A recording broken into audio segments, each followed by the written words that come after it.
दोस्तों, आप सभी का स्वागत है हमारे डर की दास्तान यूट्यूब चैनल में, जहां आपको अनकही और अनसुनी कहानियां सुनने को मिलती हैं। अगर आपको हमारी कहानियां पसंद आती हैं, तो हमारे चैनल को सब्सक्राइब जरूर करें। तो शुरू करते हैं आज की यह कहानी। राजस्थान के एक दूर दराज गाँव जोधनपुर में एक पुरानी हवेली थी, जिसका नाम था वीरगढ़ हवेली। यह हवेली लगभग 100 साल पुरानी थी और इसे राजा वीर सिंह ने बनवाया था। राजा वीर सिंह को तंत्र मंत्र और काली शक्तियों पर बहुत विश्वास था। हवेली के नीचे एक गहरा तहखाना था, जिसमें उसने गुप्त साधनाओं के लिए एक कमरा बनवाया था। उस कमरे में आम लोगों का जाना मना था। गांव के लोग इस हवेली से बहुत डरते थे। उनका मानना था कि जो भी इंसान रात के समय इस हवेली में जाता है, वह कभी वापस नहीं लौटता था। लोगों ने कई बार हवेली के अंदर से किसी औरत के चीखने की आवाज सुनी थी। कभी कभी हवेली की दीवारों से खून टपकता दिखाई देता था और कुछ लोगों ने यह भी कहा था कि हवेली के अंदर एक साया रहता है जो इंसानों को पकड़ लेता है। समय के साथ ये बातें पुरानी हो गईं, लेकिन डर अभी भी वही था। कोई भी इंसान उस हवेली के पास जाने की हिम्मत नहीं करता था। जयपुर शहर में पढ़ने वाली एक लड़की रश्मि अपने दोस्तों के साथ YouTube के लिए हॉरर वीडियो बनाती थी। उसके 3 दोस्त थे, आदित्य, राहुल और निशा। एक दिन उन्हें किसी ने वीरगढ़ हवेली के बारे में बताया। रश्मि को यह सुनते ही लगा कि यह उनके चैनल के लिए एक बहुत बड़ा मौका है। उसने अपने दोस्तों से कहा कि अगर वे इस हवेली का वीडियो बना लें, तो उनका चैनल बहुत तेजी से बढ़ सकता है। आदित्य को यह आइडिया पसंद आया, लेकिन राहुल और निशा थोड़े डर गए। फिर भी एडवेंचर के जोश में चारों ने जाने का फैसला कर लिया। अगले ही हफ्ते चारों कैमरा, टॉर्च और बाकी सामान लेकर जोधनपुर गांव पहुंच गए। गांव वालों ने उन्हें बहुत समझाया कि हवेली में मत जाना, वहां मौत है। लेकिन रश्मि ने हंसकर सबकी बात टाल दी और चारों रात के समय हवेली की तरफ चल पड़े। रात के लगभग 11 बजे उन्होंने हवेली के सामने कैमरा ऑन किया। हवेली का दरवाजा टूटा हुआ था, जैसे किसी ने हाल ही में उसे खोला हो। जैसे ही उन्होंने अंदर कदम रखा, एक अजीब सी बदबू ने उनका स्वागत किया। वह बदबू सड़े हुए फूलों और किसी मरे हुए जानवर जैसी थी। दीवारों पर पुराने चित्र लगे थे, जिनमें राजा वीर सिंह और एक अजीब सी औरत की तस्वीर थी। उस औरत की आंखें सीधे कैमरे की तरफ नहीं, बल्कि किसी और दिशा में देख रही थीं। अचानक राहुल को महसूस हुआ कि किसी ने उसके कंधे पर हाथ रखा। उसने पीछे मुड़कर देखा, लेकिन वहां कोई नहीं था। उसने सोचा शायद निशा होगी, लेकिन निशा उससे दूर खड़ी थी।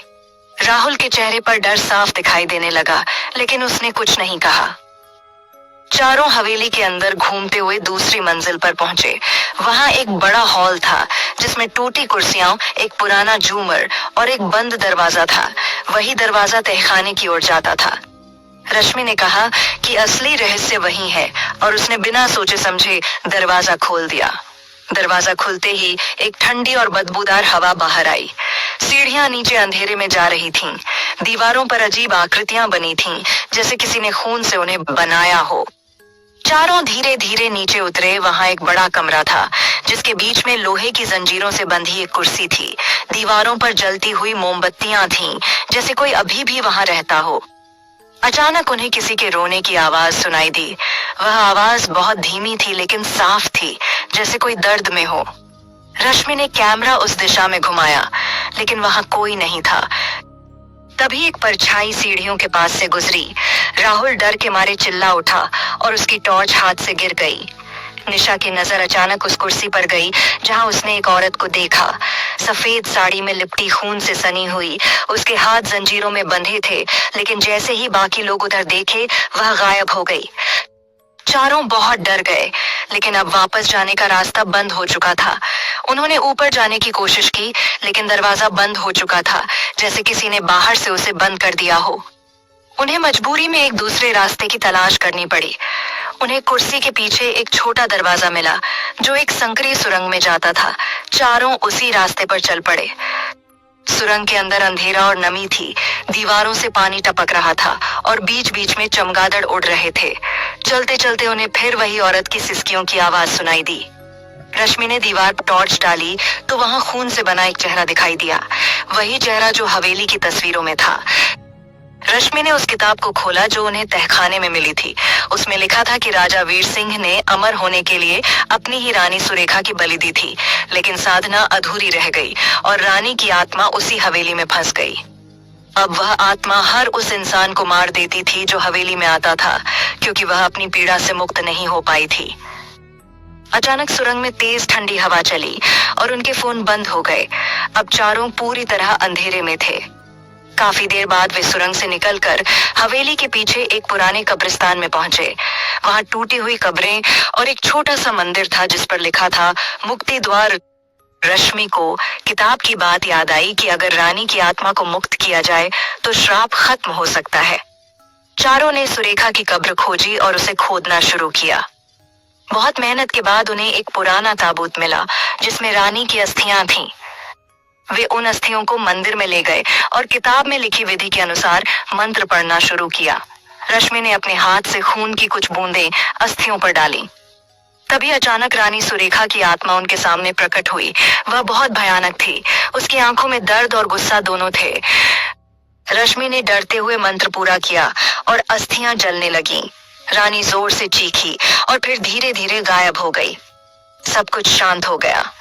अगली सुबह गांव वालों ने चारों को मंदिर के पास बेहोश पाया। जब उन्हें होश आया तो हवेली पहले जैसी डरावनी नहीं थी। दीवारें साफ थीं और सब कुछ सामान्य लग रहा था। गांव के पुजारी ने कहा कि रानी की आत्मा को मुक्ति मिल चुकी है और श्राप खत्म हो गया है। रश्मि और उसके दोस्त वापस जयपुर लौट आए। उन्होंने उस पूरी घटना का वीडियो अपलोड किया जो बहुत तेजी से वायरल हो गया। लेकिन उस वीडियो के आखिरी हिस्से में जब कैमरा बंद होने वाला था तब एक पल के लिए स्क्रीन पर वही औरत का चेहरा फिर से दिखाई दिया, जैसे वह अभी भी कहीं मौजूद हो और शायद कहानी अभी खत्म नहीं हुई थी। जयपुर लौटने के बाद रश्मि और उसके दोस्तों की जिंदगी पूरी तरह बदल चुकी थी। उनका वीडियो इंटरनेट पर तेजी से वायरल हो रहा था। लाखों लोग उसे देख चुके थे। हर कोई उस हवेली की सच्चाई जानकर हैरान था, लेकिन रश्मि के मन में एक अजीब सा डर अब भी बैठा हुआ था। वीडियो अपलोड करने के 2 दिन बाद रश्मि रात को अपने कमरे में अकेली बैठी थी। उसने अपने लैपटॉप पर वही वीडियो दोबारा चलाया। शुरुआत में सब कुछ सामान्य था। हवेली, तहखाना, कब्रिस्तान, सब कुछ वैसा ही जैसा उन्होंने शूट किया था। लेकिन जैसे ही वीडियो आखिरी हिस्से में पहुंचा, रश्मि का दिल तेज धड़कने लगा। स्क्रीन पर अचानक एक काली परछाई दिखी जो पहले नहीं थी। वह धीरे धीरे कैमरे के पास आई और कुछ सेकंड के लिए रुक गई, फिर अचानक गायब हो गई। रश्मि घबरा गई। उसने तुरंत आदित्य को कॉल किया। आदित्य ने कहा कि उसने भी वीडियो में कुछ अजीब नोटिस किया है। उसने बताया कि जब उसने वीडियो को एडिट किया था तब उसमें ऐसी कोई परछाई नहीं थी। इसका मतलब था कि वीडियो अपलोड होने के बाद उसमें कुछ बदल गया था। रश्मि को यह सुनकर और डर लगने लगा। उसी रात उसे नींद नहीं आई। जैसे ही उसने आंखें बंद की, उसे वही हवेली दिखाई दी, वही तहखाना, वही कुर्सी और उस पर बैठी रानी सुरेखा। लेकिन इस बार सुरेखा मुस्कुरा रही थी। उसकी आंखों में अब गुस्सा नहीं बल्कि एक अजीब सी चमक थी। उसने धीरे से कहा, तुमने मुझे मुक्त नहीं किया।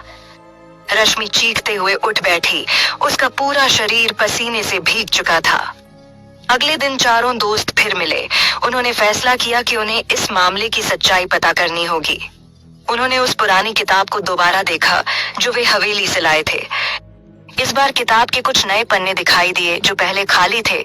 उन पर खुद ब खुद शब्द उभरने लगे। लिखा था, अधूरी साधना, अधूरी मुक्ति, आत्मा अब भी बंधी है। निशा डर के मारे रोने लगी। उसने कहा कि हमें दोबारा वहां नहीं जाना चाहिए। लेकिन तभी राहुल ने अपने हाथ पर एक अजीब निशान देखा। वह निशान किसी त्रिकोण जैसा था, वही निशान जो तहखाने की दीवारों पर बना था। धीरे धीरे वह निशान जलने लगा। राहुल दर्द से चिल्लाने लगा। रश्मि को समझ आ गया कि यह सब खत्म नहीं हुआ है। रानी सुरेखा की आत्मा अब उनके साथ जुड़ चुकी है। उस रात चारों को एक ही सपना आया। उन्होंने देखा कि हवेली के तहखाने में वही कुर्सी फिर से रखी है और इस बार उस कुर्सी पर कोई और नहीं बल्कि राहुल बैठा है। उसके हाथ जंजीरों से बंधे हैं और उसके सामने रानी सुरेखा खड़ी है। वह कह रही थी, बलि पूरी होगी तभी मुक्ति मिलेगी। सुबह होते ही राहुल की हालत और खराब हो गई। उसका शरीर ठंडा पड़ रहा था और उसकी आंखें काली होती जा रही थीं, जैसे कोई उसे अपने कब्जे में ले रहा हो। रश्मि ने तुरंत फैसला किया कि उन्हें दोबारा जोधनपुर जाना होगा। चारों उसी दिन वापस गांव पहुंचे, लेकिन इस बार गांव का माहौल पहले से भी ज्यादा डरावना था। लोगों ने उन्हें देखते ही दरवाजे बंद कर लिए, जैसे वे कोई अपशकुन हो। गांव के एक बूढ़े पुजारी ने उन्हें रोका और कहा, तुम लोगों ने बहुत बड़ी गलती कर दी। तुमने रानी की आत्मा को छेड़ा है, लेकिन उसे पूरी तरह मुक्त नहीं किया। रश्मि ने पूछा, अब क्या करें? पुजारी ने कहा कि असली रहस्य हवेली के नीचे नहीं, बल्कि उसके नीचे छिपे दूसरे तहखाने में है, जहां राजा वीर सिंह ने अपनी अंतिम साधना की थी। वहां एक काला यज्ञ हुआ था और उस यज्ञ में सिर्फ रानी की नहीं बल्कि कई और लोगों की बलि दी गई थी। जब तक उस जगह को शुद्ध नहीं किया जाएगा, तब तक आत्मा को मुक्ति नहीं मिलेगी। चारों फिर से हवेली की ओर बढ़े। इस बार हवेली पहले से ज्यादा भयानक लग रही थी, जैसे वह जिंदा हो। जैसे ही वे अंदर गए, दरवाजा अपने आप बंद हो गया और अंदर की हवा ठंडी हो गई। दीवारों से फिर से खून टपकने लगा। राहुल अचानक रुक गया। उसकी आवाज बदल गई। उसने गहरी आवाज में कहा, तुम सब अब नहीं बचोगे। उसकी आंखें पूरी तरह काली हो चुकी थीं। रश्मि समझ गई कि सुरेखा की आत्मा ने राहुल को अपने कब्जे में ले लिया है। आदित्य और निशा डर के मारे पीछे हट गए, लेकिन रश्मि ने हिम्मत नहीं छोड़ी। उसने किताब खोली और उसमें लिखे मंत्र पढ़ने लगी। तभी जमीन हिलने लगी और फर्श के बीच एक दरार खुल गई। नीचे एक और गहरा तहखाना था। रश्मि ने कहा, यही असली जगह है। तीनों नीचे उतरे। राहुल भी उनके पीछे आ रहा था, लेकिन अब वह राहुल नहीं था। नीचे का दृश्य और भी भयानक था। वहां काले धुएं से भरा एक बड़ा कमरा था। बीच में एक यज्ञ कुंड और चारों तरफ कंकाल पड़े थे। दीवारों पर खून से लिखा था, अमरत्व की कीमत आत्मा है। तभी अचानक रानी सुरेखा की आत्मा प्रकट हुई। इस बार वह पहले से भी ज्यादा खतरनाक थी। उसने कहा, मुझे धोखा दिया गया था, अब कोई नहीं बचेगा। रश्मि ने जोर से कहा, हम तुम्हें मुक्त करने आए हैं। लेकिन सुरेखा ने राहुल को हवा में उठा लिया और उसे यज्ञ कुंड की ओर खींचने लगी। निशा चीखने लगी। आदित्य ने उसे रोकने की कोशिश की, लेकिन कोई फायदा नहीं हुआ। रश्मि ने पूरी ताकत से मंत्र पढ़ा और यज्ञ कुंड में आग जल उठी। आग इतनी तेज थी कि पूरा तहखाना रोशनी से भर गया। रश्मि ने कहा, अगर बलि ही चाहिए तो मैं दूंगी, लेकिन इसे छोड़ दो। यह सुनकर सब चौंक गए। सुरेखा कुछ पल के लिए रुक गई। रश्मि धीरे धीरे आगे बढ़ी और यज्ञ कुंड के पास पहुंच गई। उसने आंखें बंद की और कहा, इसे खत्म करो। तभी अचानक सुरेखा की आंखों में बदलाव आया, जैसे उसे अपनी पीड़ा याद आ गई हो। उसने राहुल को छोड़ दिया और जोर से चीखने लगी। पूरा तहखाना हिलने लगा, दीवारें टूटने लगीं। आग और तेज हो गई और सुरेखा की आत्मा धीरे धीरे धुएं में बदलकर गायब होने लगी। इस बार उसकी चीख में दर्द नहीं बल्कि शांति थी। कुछ ही सेकंड में सब कुछ शांत हो गया। राहुल जमीन पर गिर पड़ा। उसकी आंखें सामान्य हो गईं। चारों तुरंत बाहर भागे और जैसे ही वे हवेली से बाहर निकले, हवेली का एक हिस्सा गिर गया, जैसे वह हमेशा के लिए खत्म हो रही हो। इस बार सच में सब खत्म हो चुका था। लेकिन जब वे वापस जा रहे थे, तब रश्मि ने एक बार पीछे मुड़कर देखा। हवेली के टूटे हुए दरवाजे पर एक काली परछाई खड़ी थी, जो धीरे धीरे मुस्कुरा रही थी। हवेली से लौटने के बाद रश्मि और उसके दोस्तों ने सोचा कि अब सब कुछ खत्म हो चुका है, श्राप टूट चुका है और रानी सुरेखा की आत्मा को आखिरकार मुक्ति मिल गई है। लेकिन जो उन्होंने देखा था वह सिर्फ एक शुरुआत थी, अंत नहीं। जयपुर लौटने के कुछ दिन तक सब कुछ सामान्य रहा। राहुल पूरी तरह ठीक हो चुका था। निशा ने भी खुद को संभाल लिया था। आदित्य अपने काम में लग गया था, लेकिन रश्मि के अंदर एक अजीब सा डर अब भी जिंदा था। एक रात रश्मि अपने कमरे में अकेली बैठी थी। उसने कैमरा उठाया और पुरानी फुटेज देखने लगी। तभी उसे एक अजीब चीज नजर आई। वीडियो के एक हिस्से में जहां सब कुछ खत्म हो चुका था, वहां पीछे एक काली आकृति खड़ी थी, जो धीरे धीरे कैमरे की तरफ बढ़ रही थी। रश्मि का दिल जोर से धड़कने लगा। उसने वीडियो को रोका और उस फ्रेम को झूम किया। उस आकृति का चेहरा साफ नहीं दिख रहा था, लेकिन उसकी आंखें पूरी तरह काली थीं और उसके होंठों पर एक डरावनी मुस्कान थी। उसी रात रश्मि को फिर वही सपना आया, लेकिन इस बार हवेली नहीं थी, बल्कि एक अंधेरा कमरा था, जिसके बीच में एक बड़ा आईना रखा था। आईने में रश्मि खुद को देख रही थी, लेकिन उसका चेहरा उसका नहीं था। आईने के अंदर वाली रश्मि मुस्कुरा रही थी और धीरे से बोली, अब तुम मेरी हो। रश्मि जोर से चीखते हुए उठी, लेकिन इस बार कुछ अलग था।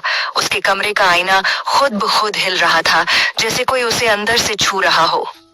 अगले दिन रश्मि ने अपने दोस्तों को सब बताया। आदित्य ने इसे डर का असर बताया, लेकिन राहुल चुप था। उसने धीरे से कहा कि उसे भी कुछ अजीब महसूस हो रहा है। उसने बताया कि रात को उसे लगता है कि कोई उसके पीछे चलता है, और जब वह पलटता है तो कोई नहीं होता। निशा ने भी कहा कि उसे बार बार एक ही आवाज सुनाई देती है जो कहती है, तुम बच नहीं सकते। चारों समझ गए कि यह सब खत्म नहीं हुआ है। रश्मि ने उस पुरानी किताब को फिर से खोला। इस बार किताब के आखिरी पन्ने पर एक नया संदेश उभर आया था। लिखा था, असली शक्ति मुक्त नहीं हुई, वह अब नए शरीर की तलाश में है। यह पढ़ते ही सबके होश उड़ गए। रश्मि को अचानक अपना सपना याद आया, आईना और उसका बदला हुआ चेहरा। तभी कमरे की लाइट अचानक बंद हो गई और चारों तरफ अंधेरा छा गया। आईना अपने आप दीवार से गिरकर टूट गया और उसके टुकड़ों में चारों को अलग अलग चेहरे दिखाई देने लगे। हर टुकड़े में वही काली आंखों वाली आकृति थी। अचानक राहुल जोर से चिल्लाया, उसका शरीर कांपने लगा। उसकी आवाज बदल गई और उसने गहरी आवाज में कहा, वह यही है। यह सुनकर सब डर गए। रश्मि ने टॉर्च ऑन की, लेकिन रोशनी सीधे राहुल के पीछे पड़ी। वहां कोई खड़ा था। एक काली परछाई धीरे धीरे सामने आई। उसका चेहरा धुंधला था, लेकिन उसकी आंखें चमक रही थीं। उसने कहा, सुरेखा सिर्फ एक हिस्सा थी, असली अंधेरा अब जाग चुका है। रश्मि समझ गई कि हवेली में जो कुछ था वह सिर्फ एक आत्मा नहीं बल्कि एक और भी बड़ी शक्ति थी। वह शक्ति अब उनके साथ आ चुकी थी। अचानक वह परछाई गायब हो गई और राहुल जमीन पर गिर पड़ा। कुछ देर बाद वह उठ गया जैसे कुछ हुआ ही ना हो, लेकिन उसकी आंखों में अब एक अजीब सी चमक थी। अगले कुछ दिनों में एक एक करके अजीब घटनाएं होने लगीं। रश्मि के घर में चीजें अपने आप हिलने लगीं। निशा को हर आईने में कोई और दिखने लगा। आदित्य के कैमरे अपने आप रिकॉर्ड होने लगे और राहुल धीरे धीरे सबसे अलग रहने लगा। एक रात चारों फिर से मिले, लेकिन इस बार माहौल बहुत भारी था। रश्मि ने कहा कि हमें इस बार उस शक्ति को खत्म करना होगा, नहीं तो हम सब खत्म हो जाएंगे। तभी अचानक कमरे का दरवाजा अपने आप बंद हो गया और हवा ठंडी हो गई। आईने के टूटे हुए टुकड़े अपने आप हवा में उठने लगे और एक जगह जुड़कर फिर से पूरा आईना बन गया। आईने में अब चारों का चेहरा नहीं बल्कि एक औरत का चेहरा था, लेकिन वह सुरेखा नहीं थी। वह और भी भयानक थी। उसने कहा, मैं ही वह शक्ति हूँ जिसे वीर सिंह ने जगाया था। सुरेखा तो सिर्फ एक बलि थी। यह सुनते ही सब समझ गए कि असली कहानी अब शुरू हुई है। अचानक आईने से एक काला हाथ बाहर निकला और उसने रश्मि का हाथ पकड़ लिया। रश्मि चीखने लगी, लेकिन हाथ की पकड़ बहुत मजबूत थी। धीरे धीरे वह हाथ उसे आईने के अंदर खींचने लगा। आदित्य और निशा ने उसे पकड़ने की कोशिश की, लेकिन तभी राहुल ने उन्हें रोक लिया। उसके चेहरे पर वही डरावनी मुस्कान थी। उसने कहा, अब बहुत देर हो चुकी है। रश्मि धीरे धीरे आईने के अंदर गायब हो गई। कमरे में सन्नाटा छा गया। कुछ सेकंड बाद आईना फिर से सामान्य हो गया और उसमें अब सिर्फ 3 लोग दिखाई दे रहे थे, आदित्य, निशा और राहुल। लेकिन राहुल का चेहरा अब पूरी तरह बदल चुका था। उसकी आंखें काली थीं और वह धीरे से मुस्कुरा रहा था। उसने कैमरे की तरफ देखा और कहा, अगला नंबर किसका है? रश्मि के आईने के अंदर गायब होने के बाद कमरे में सन्नाटा छा गया। आदित्य और निशा पूरी तरह टूट चुके थे। उनके सामने उनका दोस्त राहुल खड़ा था, लेकिन अब वह राहुल नहीं था। उसकी आंखें काली हो चुकी थीं और उसके चेहरे पर एक डरावनी मुस्कान थी। राहुल ने धीरे से कहा, अब खेल शुरू हुआ है। ये सुनते ही कमरे की लाइट अपने आप बंद हो गई। चारों तरफ अंधेरा छा गया और अचानक दीवारों पर परछाइयां हिलने लगीं, जैसे सैकड़ों लोग एक साथ हंस रहे हों। निशा डर के मारे जमीन पर बैठ गई और रोने लगी। आदित्य ने हिम्मत जुटाकर राहुल को पकड़ने की कोशिश की, लेकिन जैसे ही उसने राहुल को छुआ, उसका हाथ बर्फ की तरह ठंडा हो गया। राहुल ने आदित्य का हाथ जोर से पकड़ लिया और उसकी आंखों में देखते हुए कहा, तुम लोग सोचते थे कि तुमने श्राप खत्म कर दिया, लेकिन तुमने तो दरवाजा खोल दिया। अचानक राहुल ने आदित्य को धक्का दिया और वह दूर जा गिरा। उसी समय आईना फिर से चमकने लगा। उसके अंदर धुंध बनने लगी और धीरे धीरे रश्मि का चेहरा दिखाई देने लगा, लेकिन वह मदद नहीं मांग रही थी, वह मुस्कुरा रही थी। निशा चीख पड़ी और बोली, ये रश्मि नहीं है। आईने के अंदर से आवाज आई, अब वह मेरी है। कमरे की हवा भारी होती जा रही थी, सांस लेना मुश्किल हो रहा था। आदित्य ने हिम्मत करके उस पुरानी किताब को उठाया और उसके पन्ने पलटने लगा। अचानक एक आखिरी पन्ना खुला जिसमें लिखा था, अंतिम द्वार बंद करने के लिए आत्मा का त्याग जरूरी है। आदित्य समझ गया कि इस बार किसी एक को खुद को बलि देना होगा, तभी यह सब खत्म होगा। उसने निशा की तरफ देखा, निशा रो रही थी। आदित्य ने धीरे से कहा, अगर हमने इसे अभी नहीं रोका तो यह दुनिया में फैल जाएगा। निशा ने सिर हिलाया, लेकिन उसकी आंखों में डर साफ था। उसी समय राहुल जोर से हंसने लगा और बोला, तुम लोग कुछ नहीं कर सकते। अचानक आईने से कई काले हाथ बाहर निकलने लगे, जो दीवारों पर फैल गए। पूरे कमरे में अंधेरा और भी गहरा हो गया। रश्मि का चेहरा आईने में और साफ हो गया। उसने कहा, मुझे बाहर आने दो, लेकिन उसकी आवाज में इंसानियत नहीं थी। आदित्य ने फैसला कर लिया। उसने किताब उठाई और मंत्र पढ़ना शुरू किया। जैसे ही उसने मंत्र पढ़ा, कमरे की दीवारें कांपने लगीं और आईना और तेज चमकने लगा। राहुल ने गुस्से में आदित्य पर हमला किया, लेकिन निशा बीच में आ गई। उसने राहुल को पकड़ लिया। राहुल ने उसे जोर से धक्का दिया, लेकिन कुछ पल के लिए वह रुक गया। आदित्य ने मौका देखकर आईने के सामने खड़े होकर जोर से कहा, अगर बलि चाहिए तो मैं तैयार हूं। यह सुनते ही सब कुछ रुक गया। आईने से वही काली आकृति बाहर आई। उसकी आंखें आग की तरह जल रही थीं। उसने कहा, क्या तुम सच में सब कुछ छोड़ने को तैयार हो? आदित्य ने बिना डरे कहा, हाँ। निशा चिल्लाई, नहीं, ऐसा मत करो। लेकिन अब बहुत देर हो चुकी थी। आदित्य धीरे धीरे आईने के पास गया और उसने अपना हाथ आगे बढ़ाया। काली शक्ति ने उसका हाथ पकड़ लिया और उसे धीरे धीरे आईने के अंदर खींचने लगी। आदित्य ने आखिरी बार निशा की तरफ देखा और मुस्कुराया, और अगले ही पल वह पूरी तरह आईने के अंदर चला गया। जैसे ही यह हुआ, एक जोरदार चीख पूरे कमरे में गूंजी और आईना टूटकर हजारों टुकड़ों में बिखर गया। काले हाथ गायब हो गए और सब कुछ शांत हो गया। राहुल जमीन पर गिर पड़ा। उसकी आंखें सामान्य हो गईं। निशा रोते हुए जमीन पर बैठ गई। कुछ देर बाद सब कुछ बिल्कुल सामान्य हो गया, जैसे कुछ हुआ ही न हो। लेकिन आदित्य अब कभी वापस नहीं आएगा। कुछ दिनों बाद निशा और राहुल ने उस पूरी घटना को छुपाने का फैसला किया। उन्होंने किसी को कुछ नहीं बताया, लेकिन कहानी यहीं खत्म नहीं हुई। एक रात निशा अकेली अपने कमरे में बैठी थी। उसने टीवी ऑन किया। अचानक स्क्रीन अपने आप बदल गई और एक वीडियो चलने लगा। वह वीडियो वही था जो उन्होंने हवेली, लेकिन इस बार उसमें कुछ नया था। वीडियो के आखिरी हिस्से में आईने के अंदर आदित्य खड़ा था। उसकी आंखें काली थीं और वह धीरे से मुस्कुरा रहा था।